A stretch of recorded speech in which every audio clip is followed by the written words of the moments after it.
to Carlos and Lisa. I'm Lisa Remillard. And I'm Carlos Amezcua. Good morning to you. Isn't this great? Did you get a good night's rest? Never! Never. I know. Did you? I know. No, I never. Yeah. Because I'm too busy worrying and thinking about what we're going to do here, so Me too. I don't sleep well. So, you know, as you know, I am an expert in many things. At least in my head, I am an expert in many things. A genius, a legend in his own mind. But on this subject, yes, I am definitely an expert. Yes. The siesta. Yes. On napping, I have mastered it. Mastered it. Yes. To the nth degree. Yes. My grandfather Daniel was a tremendous napper. At 2 o'clock every day, he napped every single day. Wow. After he had a little, you know. Yeah, just a little. Smoked a cigarette, had a little drink, napped. Napped for a couple hours. So I too, by the way, in case you didn't ask, but I'm going to tell you anyway. I too come from a long line of nappers. Really? My grandfather used to be able to nap standing up. Is that an Italian thing? No, it was the American side of the family. Oh, you're kidding? No. Wow, really? Mm-hmm. Papa Tom Remillard. He napped standing up? Napped what standing kind of a weirdo was he? Oh, he was a freaking... I say, we come from a long line of nappers. Enough about that. We are nappers fantastic. in our family. So where would you think they would do a study on siestas? In Spain? I was going to say Italy. Everybody has a break. Or in Argentina? They never work. No. These genius researchers are in Switzerland. In Switzerland, yes. And they took a bunch of Swiss people, like 3,400 of them. Because the Swiss are so stressed and they need a nap. They and overwork. They worked on this hypothesis about napping. Yes. Saying that once a week, maybe twice a week, is good for your cardiovascular health. So napping once or twice a week? Yes, napping once or twice a week. Oh. And it will reduce your risk of having a heart attack. I believe that wholeheartedly. Oh. 100%. No pun intended. Yes, no pun intended. So I think it's interesting that they would go to Switzerland, probably the least stressed place on the planet. Have you been to Switzerland? I've never been. Okay. People there are mellow. I bet. They're hardworking, but pretty mellow. Yeah. I mean, you would think they would go to someplace that's a little bit more stressful, like Japan, like Tokyo. Yeah. To New York City. Or go to Italy or Spain, where they take 3-hour siestas in the middle of the day to actually look at how people like that function. You know that in Mexico City they outlawed it. No. Because they would have 4 hours in the middle of the day. No, they would have 4 rush hours. People would go home, siesta, come back to work. Oh, yikes. So they stopped doing that. Wow. So they stopped doing the siestas. Anyway, so these researchers, as I said, took nearly 3,500 people between the ages of 35 to 75 and tracked their napping habits for 5 years. And they learned what? These researchers make money doing all kinds of Look, I need to get a research job because this is amazing. All right, so here's the thing. If you napped once or twice a week... Yeah, optimal. That's optimal. That's a good word. Optimal is perfect. Well, if you nap every day... I read it on the teleprompter. So. If you, Just don't steal my lines. If you nap every single day, it could make you more sick. I believe that too. Because you get groggy and lazy and slow and Look, there is a true art to the nap. Yeah. Do you know what I'm saying? How long would you normally nap? This is the key point. 20 minutes really is if so like there are rules. So if you like are exhausted and you're like, I gotta have a nap. You gotta close your eyes, You take an hour and sleep. Now expect a little grogginess on the upshoot when you wake up. When you wake up. A little grogginess. Now, if you are just like I just gotta take a quick break and just like reset my brain, 20 minutes, and you wake up. No problem. Yeah. No grogginess. You're right back in it. The other day when I was a little bit spent here. Oh yes, I remember that day. I went in the Hobbit hole. And you took a nap. And I took a nap on the floor, and it was fantastic. And by a nap, you were actually out for about 2 hours. Was it really that long? Yes. I don't remember it being that long. Of course you don't. Was it 2 hours? It was 2 hours. That's too long. That's not a nap. That's like a full night's sleep. That's like going to sleep. Yeah, that's like sleeping at night. Yeah, that's. Well, see, here's the other thing. But I felt great afterwards. Well, yeah. But you were exhausted. That's because I was that tired. Yeah. When it all depends on the severity of your exhaustion. Like like I said, there's a total art form to this. And I know that in some places, like on the Google campus, they have napping stations. Oh. They have places where you can actually go into these little cubbies. Close the door. At work. Nap, and you can set a timer on your phone or whatever, and it wakes you up after 25 minutes or half hour. You get up and go back to work. But that's Google. I mean, that's kind of the weird world of Google. Yeah, it is. It's not a normal thing. But I also think that if you do a nap every day of the week, it's going to mess with you. You can't overuse the nap. Yeah. You got to just you know, use it as your go-to quick tool to fix that problem immediately. And then most doctors I've talked to, especially the cardiologists that I go to see, have told me that an occasional nap is a good thing, but not to do it too much. Yeah. Because you don't want to get sluggish. You don't want to get in that routine that makes you the that routine way. is then that messes with you. When I think about my grandfather, so my grandfather, his profession was bartender. Okay. Oh yeah, so he even though he owned his own bar and his own restaurant, so he would get up at 4:30 in the morning, go to the market, get all the supplies for the day. Yeah. Get the day started, breakfast and lunch. And then he would bartend in the afternoon to all the lunch crowd. And then he would hide away for a couple hours, take a nap. Like I said, he used to have a little Jack Daniels and smoke a cigarette. Wow. Go sleep for 2 hours, get up and work till 1 o'clock in the morning. Wait, you mean to Did tell that me every single day of his life? He lived to be 94 years old. I was gonna say that's crazy. Oh, Jack and a heater every day. Is that what you call it, a heater? Go down in flames. He was 90? 94. 94. He was feisty to the very end. But that was his routine. And you think he would he lived above the bar at his house. And so you'd think he would exercise and go to the top of the hill to his house? No, he had a golf cart. That's awesome. Also an expert in laziness. Yes, I love it. Absolutely. Yes. This explains a lot, doesn't it? Well, let me tell you something, just real quick before we go, because this is also a true story. I think you nap everywhere you work, because not only did you nap here, I have a great video of you, which is running, of you. We caught you in San Diego. Yeah. I was with producer Brittany at the time, and you were napping, and we were supposed to be shooting the show, and you were napping. And I was like, no, I actually fell asleep in the green room, and I was like, during a segment that you were doing, I went and said, oh, this is my time to nap. Boom, I was out and snoring in the green room. I'm like, we're on TV right now. What are you doing? Carlos. I'm telling you. And Carlos is an inappropriate napper. The DNA is just... It's inappropriate. It's very pronounced. Unbelievable. I forgot about that. Yeah, I know. All right. Well, Was I snoring? No, but then you, as you see in the video, you got very upset at us when we turned the light on you. We just realized Carlos is asleep, but we have a news break to do. Don't mess with me. I'm sleeping. Wake up, Carlos. No. Turn on the light. No. All right, we have a great show. We're going to take a quick break, and we'll be right back. You shouldn't have shown that. I know. Next, real estate broker Anthony Marguleas is here, talking about what millennials are looking for in a home. And later, she's the co-host of the popular The D.L. Hughley Show. Jasmine Sanders is here.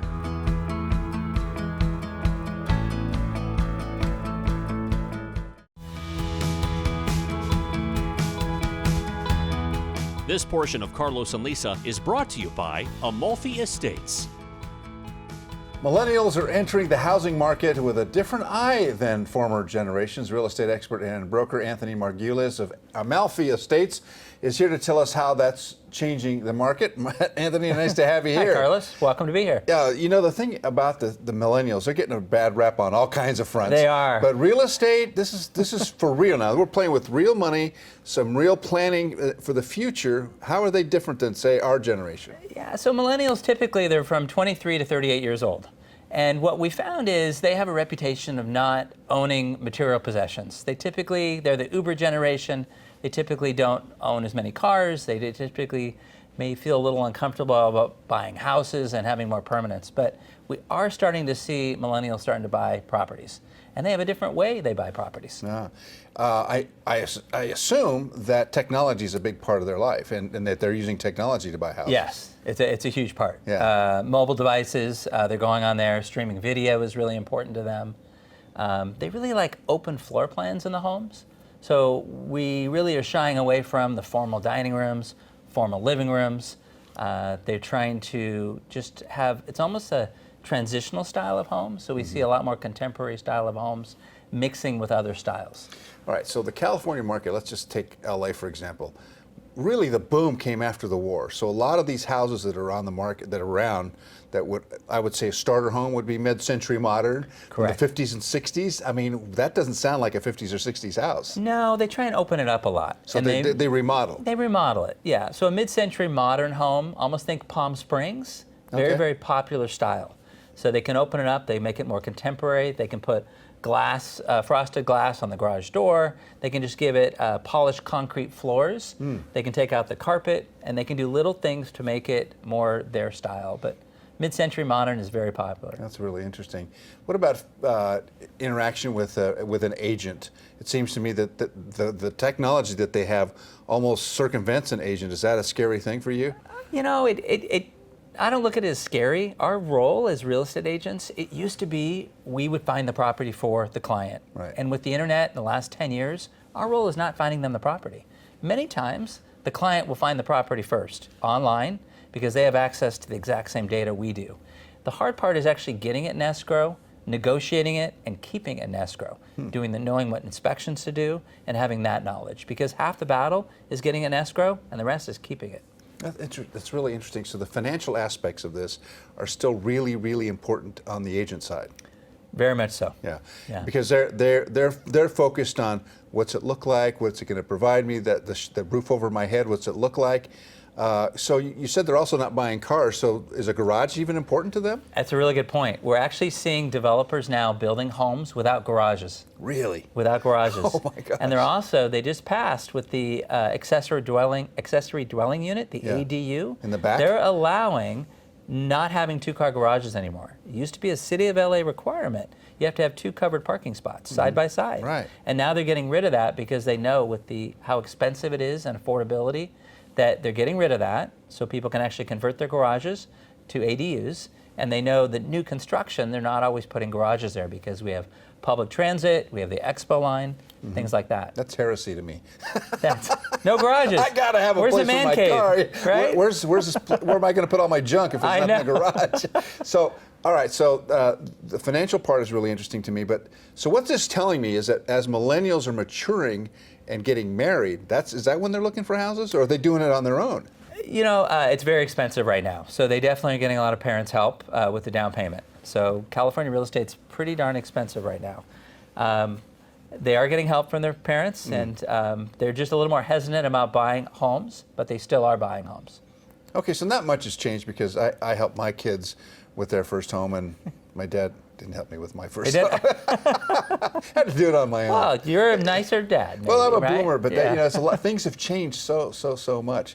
So rates are still low enough that they can jump into this, but there's all kinds of trappings of what rates the are low, fees and things like that. and they'll stay low for at least a year. Election year, they rarely raise rates. We don't typically see rates being raised during election year. Other features that they like to see, Carlos, in the backyards. They don't really care about a landscaped, large grassy backyard. What they really are more low maintenance. They're into more vegetable gardens. They're into more smaller areas they can grow their lettuce and their tomatoes and things like that. They're not into big backyards right now. That is really interesting. So they're actually more utilitarian. They probably want to add solar to their house, no doubt. Yeah, exactly. So that's the thing. So like solar, sustainable gardens in the back. Yeah. Do they bring pets along? Yes, pets are important. A lot of millennials love pets. That's another reason why carpeting is not as popular. Hardwood floors, polished concrete, porcelain tile, things of that nature, much more popular with millennials. It's easier for pets. All right, so where can we get in touch with you? So you can contact amalfiestates.com, our website, and we're happy to help out. All right, when we come back, we're going to talk about another subject with regards to real estate. All right, so when the weather gets cool, what happens to the prices, and when is a good time to sell or buy? We'll be right back with more. Great.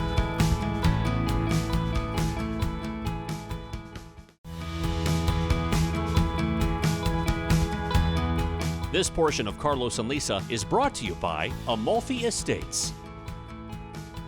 All right, we're back with real estate expert and broker of Amalfi Estates, Anthony Marguleas.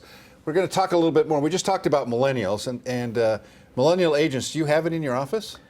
We do have a couple. And how's that going? It's going well. But one happens to be my son, so I can't speak poorly of him. He's doing a great job. Well, of course you're going to pass that on to your family, He works right? hard. Yeah. Well, you have family working with course, you, right? Yeah. Yeah. How's that working out? This whole enterprise is working well. It's good. They can be very demanding. Yes. Yeah. Okay. So what do they say? Second generation or third generation has trouble with the businesses? I forget which it is. I don't know, but I'm glad I don't know that part because I'd be scared to do this.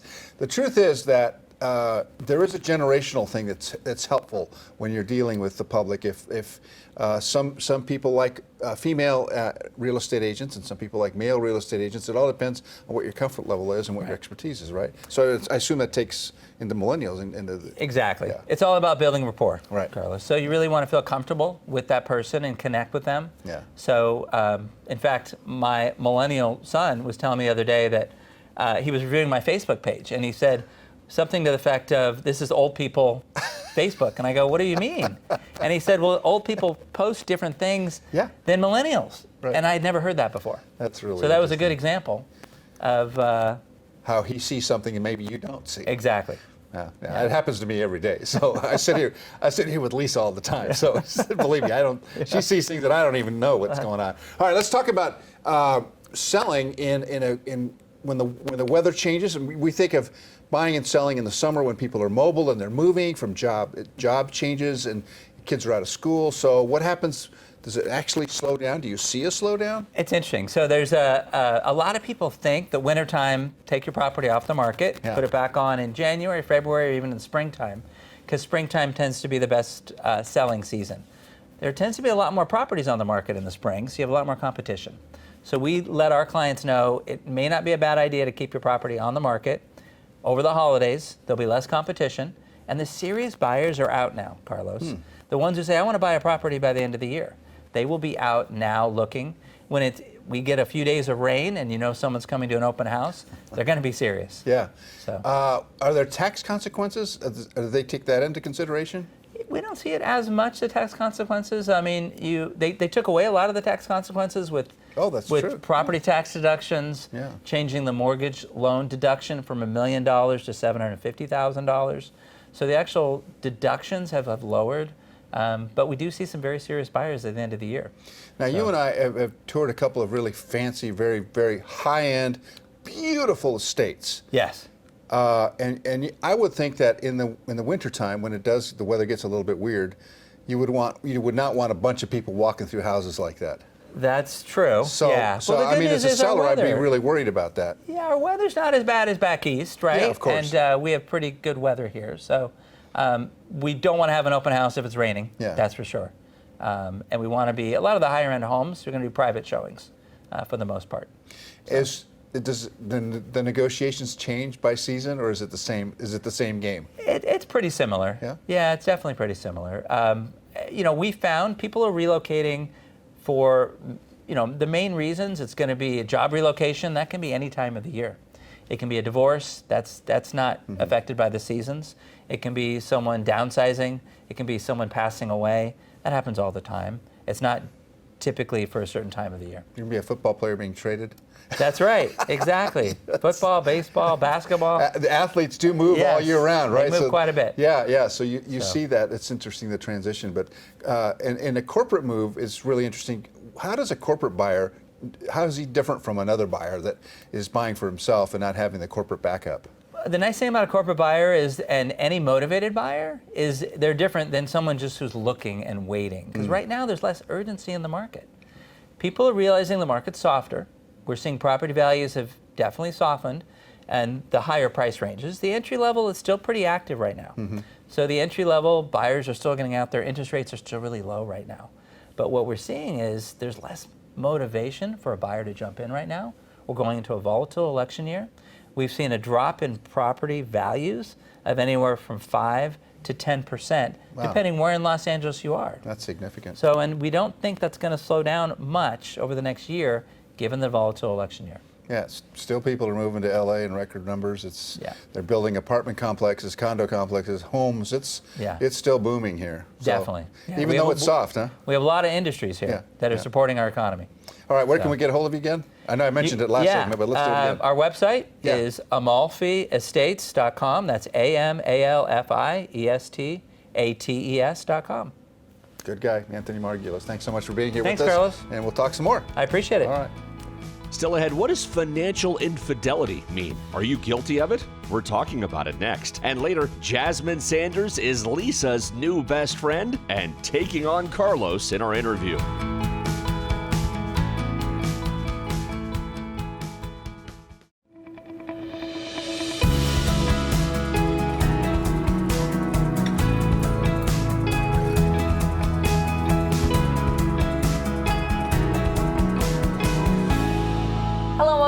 to Carlos and Lisa. I'm Lisa Remillard. And I'm Carlos Amezcua. What are some of the biggest deal breakers when it comes to relationships? Well, I think obviously infidelity would be one. Yeah. I think addiction. Addiction. For some people might be tough. Like abuse. Abuse. Physical abuse, you know. But what if your partner is in debt and having something called financial infidelity? Wow. Okay, it's a thing. A new study shows that more than 70% of adults say that they would not consider being in any kind of romantic relationship with somebody who owes a lot of money. Yeah, or has a really bad credit rating. Which would really, that's also a deal killer. That could be why people are hiding debt from, believe it or not, hiding from their significant other, or committing so-called financial infidelity, as you just mentioned. Yeah, the new study from the organization called Ascent finds that financial infidelity is a common relationship issue, and it's not just hiding debt, although that seems to be the biggest offense of it all. So is there the finer points to financial infidelity? Oh yeah, okay, here we go. They are. Hiding purchases, we've talked about that on this show. Yes, we that have. You hide Hiding purchases purchases from your significant other, or lying about how much you spent on an item. Mm-hmm. And researchers found that 71% of those surveyed admit to committing at least one instance of financial infidelity in their relationships. Now, of course, not all of these offenses are created equal. Some are certainly more severe than others. You know? Yeah. Something like one little purchase is not financial infidelity. Yeah. Now, perhaps opening a line of credit and then blowing through it, not telling your partner, maybe that's a problem. Buying an $800 pair of Louboutins. It depends, Carlos. It could be a problem. So we asked one of our favorites, Keisha Amezcua, licensed marriage and family therapist, to come here and talk about financial infidelity and how it actually affects relationships. Hi, Keisha. I guess it's hi, Keisha. So it's this communication thing. We always come back to that in relationships, that you should be open in all things, right? Right. Well, I think two of the biggest cornerstones of a healthy relationship are trust and communication. And so when you have an infidelity of any kind, really you're breaking trust and there's a lack of communication that's happening. Okay, so let's talk about financial infidelity in particular and why it is that does that, I mean, I don't know if you can rank problems in a marriage, but like, is that up there with issues?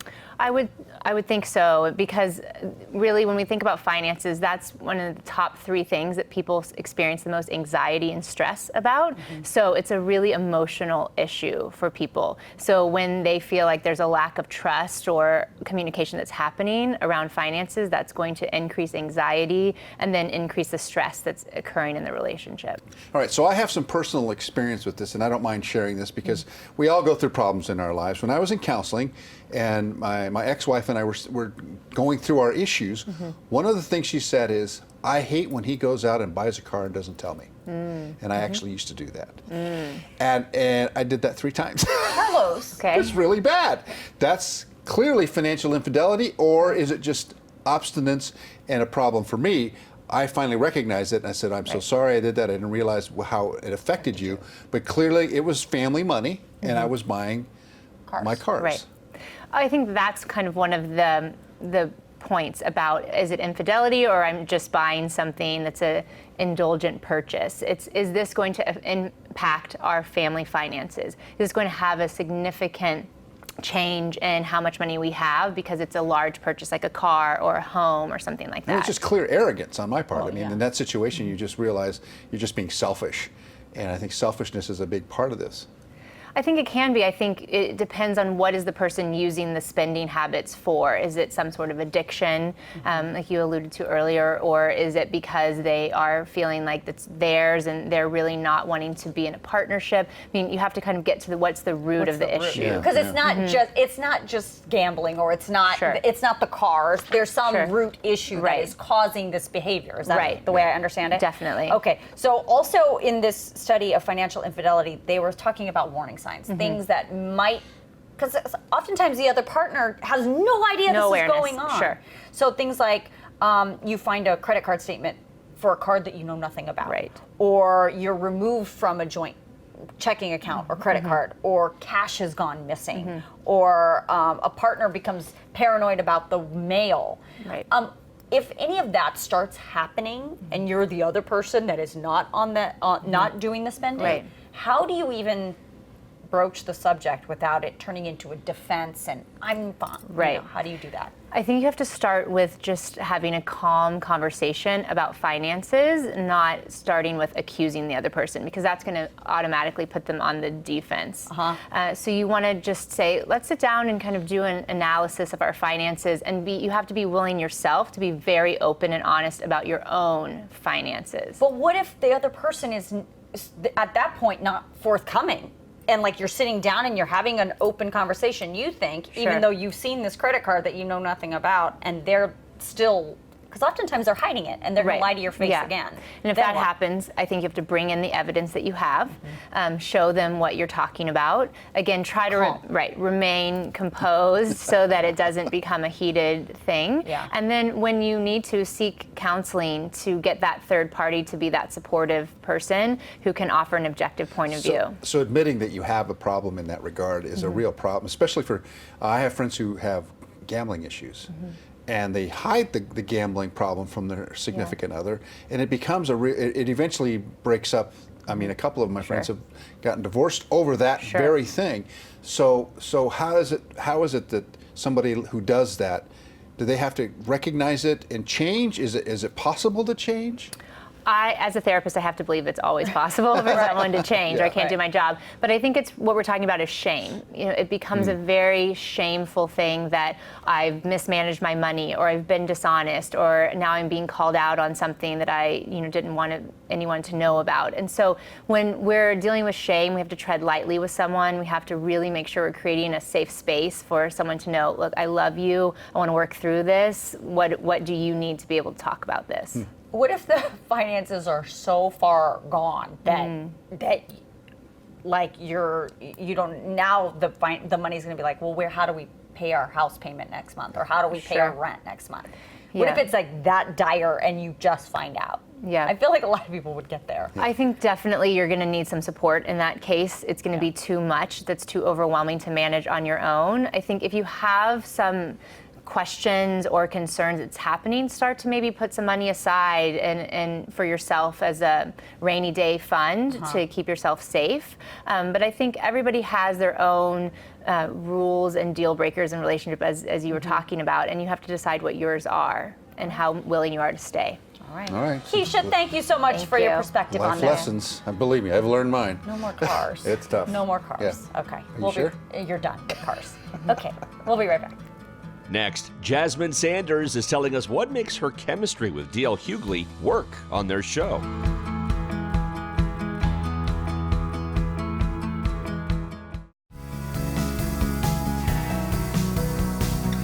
You know, there are people who you recognize, and then there are people who say they recognize the voice. Yes. Well, this voice is unmistakable. Yes, you will recognize this voice. She is the co-host of the nationally syndicated D.L. Hughley radio show, which reaches 3.5 million listeners every single week. And she has hosted too many TV shows to list, so I'm not going to do it right here. But the welcome. voice and the face match are beautiful. Yes, right? welcome. Absolutely gorgeous. Welcome, Jasmine Sanders. Thank you. Hi there. I here. love this dress. I love this beautiful. color on you. And you look okay too. Thank you so much. And I have to say, when I listen to you and DL, it's like listening to me and Lisa. Because you argue about everything. Really?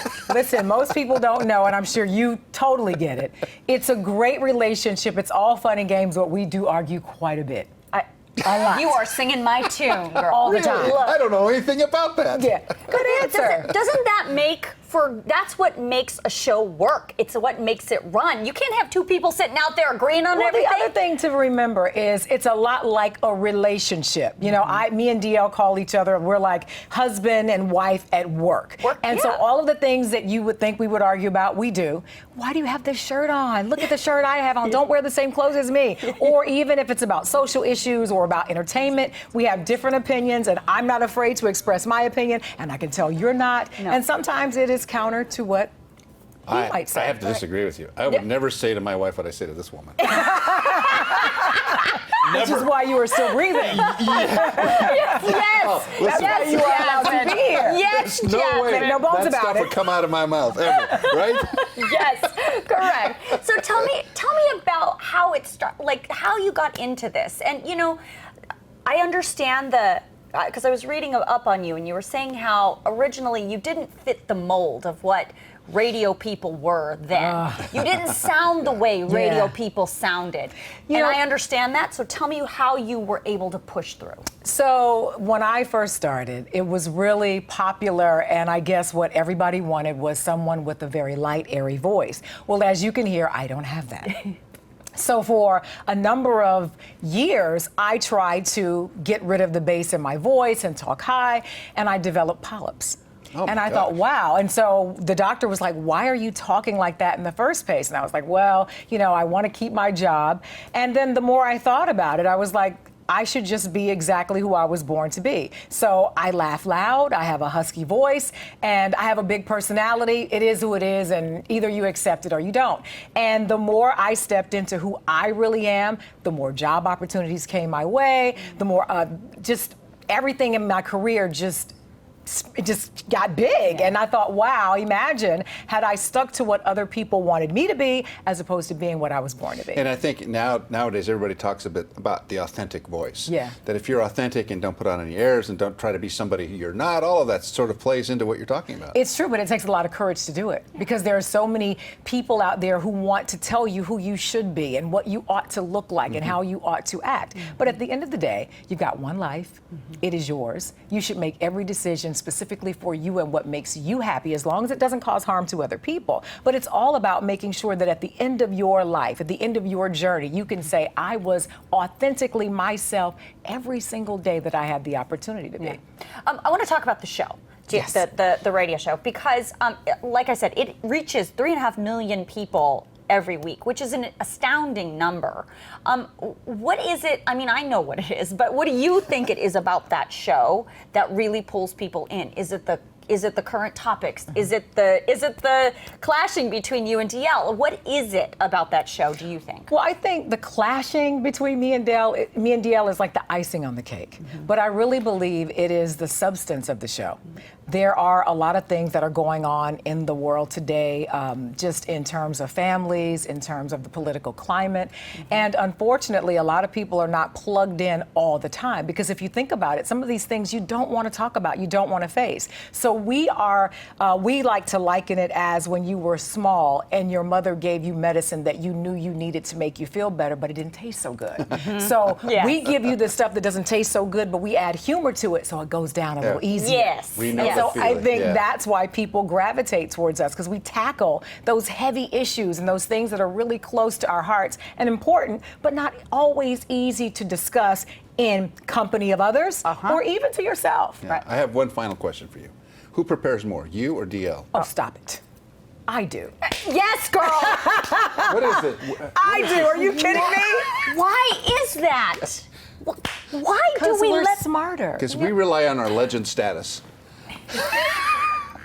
This is my new Hey girl. Hey girl. It's hey. our show. Welcome. Yes, this is the Jasmine and She has Lisa her little- show now. She comes in with her little white card and she's all prepared. And you I'm have like- nothing. And I got nothing. You I got come in with your bupkis. good looks and a tie. You think this is all I need? That's all I got to do. Listen, we are always the brains behind the operation.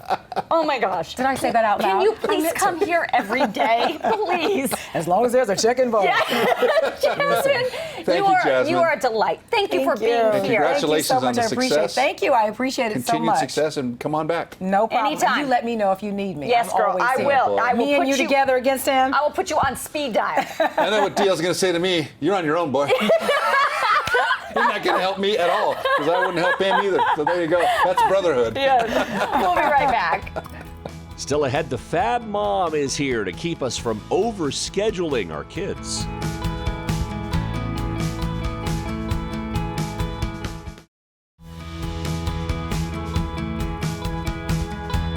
So, I have lots of grandkids, as you know.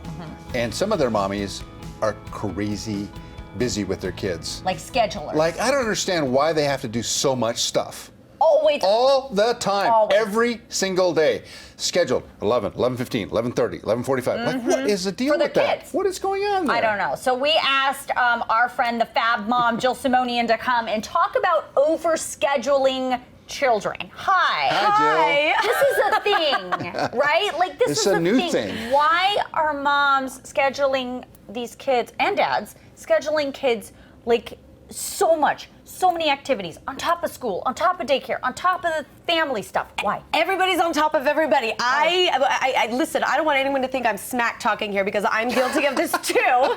Everyone's guilty. We are caught up collectively in this, I think, FOMO culture, fear of missing out. Oh, look, there's a gymnastics class, and oh, they're going in the dance class, and oh, but what about soccer? And oh, and it's, you know, my generation was raised with, you know, most people I know in my community, we were involved in a lot of things, school, activities, cheerleading, dance, what, you know, name it. And I think it's gone above and beyond into the next level now with our kids, because we don't want our kids to miss out on anything because of I don't know why. It's getting to be you want your insane. children to be well-rounded. They want them to have lots of experiences. You're only a child once, blah, blah, blah. Here's what I used to do. I'd get up in the morning if it was summer.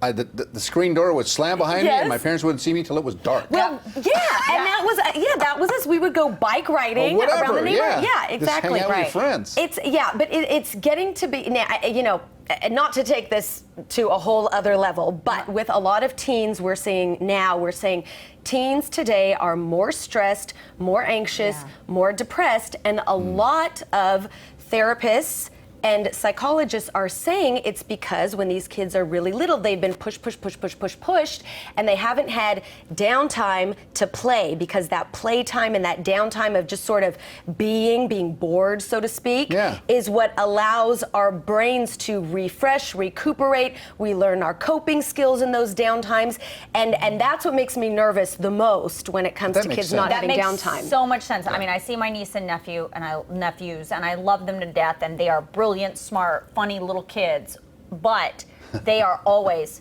what are we doing next? What are we doing next? What are we doing next? Mom, what are we doing next? And I'm like, can't you just play with something? Have a seat. I'm applauding you. Like, I'm the mean, they love me. I'm like the fun aunt, but at the same time, I'm like, you're fine to play with your toys. You have a zillion of them. Exactly, and that's exactly what we should be doing. My daughters are 7 and 9. I got to think about it now because they're growing all the time.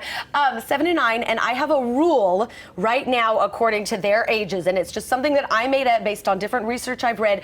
We have 2 days after school that are completely free. No, nothing.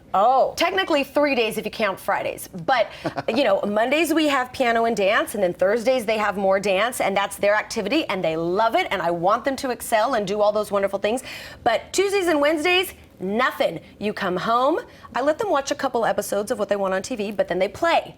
You do your homework, figure out whatever, lay there, I don't know, whatever you want to do. Go outside, play outside. But the bad thing is that when the children start depending on you for whatever it is that they want to do for fun, when they should be, as you say, come up with their own ideas of what to have fun. Every once in a while, you know, I'll be at my grandkids, around my grandkids, and they'll be like wanting attention, and I'll say, let's go play outside. So we go play outside, and Grandpa gets bored.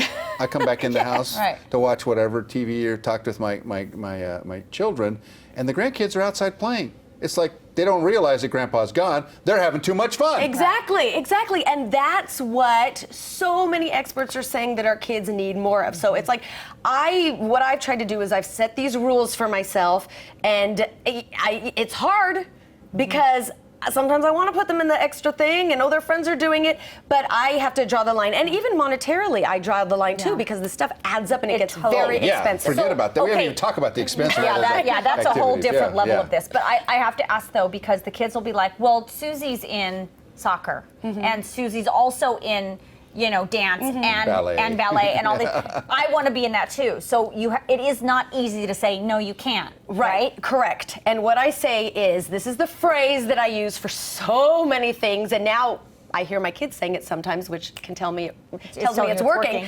I say, well, in our family, and that's what I say. In our family, everyone's family is different, but in our family, and that's just the constant rule. And of course they'll push back. Well, why can't we be like their family? It's better than saying because I said so. No, here's what I always used to say: we can't afford it. And so then it comes back to haunt you. A parent of another child will say, "I'm sorry, I hear you're having financial difficulties." So in our family, it's a way better way around that it comes back that way, right? But I do say that sometimes. I will say, you know, the other day when I worked, I got paid X amount, and that's what it cost for you to do this. And they're like, exactly. Yes. Yes. It's so funny. You will learn finances, children. Yes. Give your kids a chance to breathe, to do their own thing. Yes. And you feel calmer. Yeah. You will feel in control and not so frantic all the time. Yeah.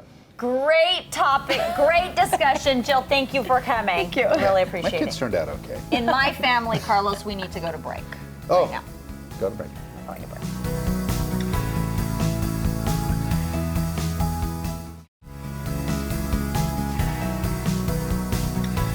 I'm sure you could easily guess who the most stressed out workers are. Yep, cops, Yes. firefighters, Yes. and military personnel, all with good reason. Also, doctors, I would imagine. Yeah, like doctors ER would be very doctors. stressed. Yeah, I would think absolutely. so. But come with all this high stress, what if you could have a vaccine? Well, there's a doctor in Colorado, the University of Colorado, is working on a vaccine to ease the effects of stress on the body. And here's the thing.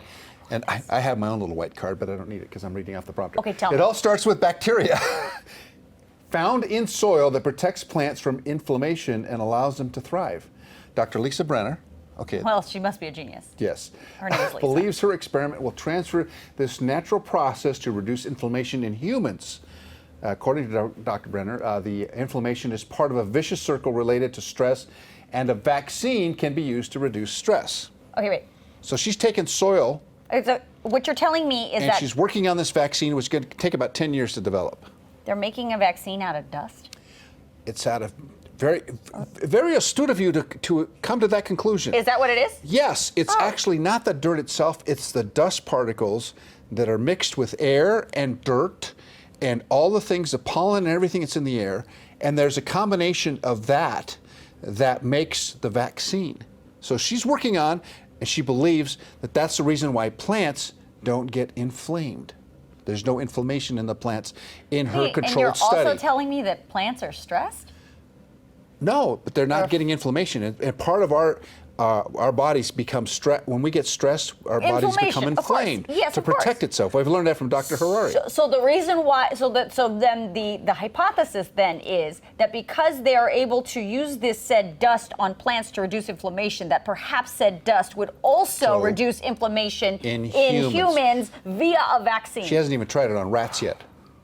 Wow. Actually, that's not true. I think she has tried it on rats. But here's That's the kicker. a lot of stuff. Are you ready for this? I can't the wait. The kicker is that, if the vaccine doesn't work, Yes. just move to a farm. Because people on farms don't have that problem. Carlos, that's a lie.